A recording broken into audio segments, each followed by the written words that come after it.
We're going to talk to you about one of our top sellers from Chris Rollins. Actually, I'm not. Giro is. It's called Memory Master. But I want to tell you something.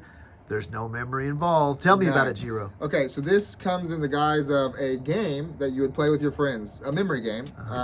And in the case comes 2 cards. And these are how to play the game. So the game is very simple. You have flash cards, pretty much. All kinds of different flash cards. Some are colored and some aren't. And what you would do is you would have your spectator cut off a chunk for you to remember. And I think they chose 5 was the starting number. 1, 2, 3, 4, 5. And what you would do is you would set a timer for 5 seconds. I'd turn these over, and I have 5 seconds to memorize these cards. Got it. And then I close up the thing. We mix them up. And then we have 4 cards set aside. And I have to remember which cards face down.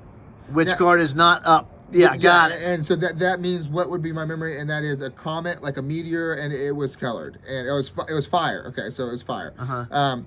And that's the basis. So 5. Now it gets more interesting when you have 15 cards and you're trying to do this. Sure. And there's no memory. You are actually not using your memory. Your spectators are, but you have everything is.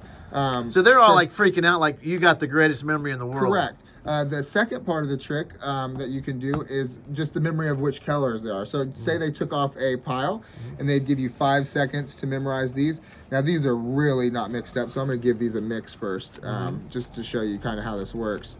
And then I would memorize this stack here. So we have, colored and all this. So what I would do is, using the same thing, I would know that these are not colored.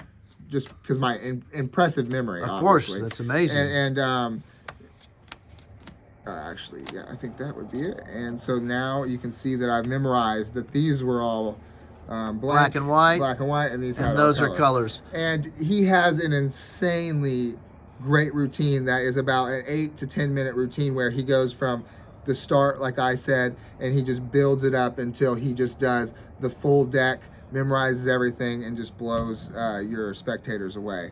But with no memory, Steve got it out of the box, and in 15 seconds, he knew exactly what he was doing with it. And that's the value of the whatever is shown on the card, correct, whether it be sun or hand, or if it's black and white or color. Correct. Yeah. So you know exactly what you're looking at. For example, I know this is a colored tree, and that is what that is. And the next one would be a uncolored clock. Got it. So you know exactly what you're doing. You know what your spectators doing when they're playing the game, and this isn't a magic trick to them. This is you having fun with them, and every once in a while sprinkling in how good your memory is. Yeah, like a little subtle pseudo hypnosis, but not really. It's great. For any magicians that have a group of friends that just wants to sit down and mess with their friends, and they won't know anything's happening, this is perfect. Yeah, he brings out some great stuff. Check out other items on Steven's Magic Global. We have a lot of those items that are semi-exclusive. Thank you, Giro. No problem.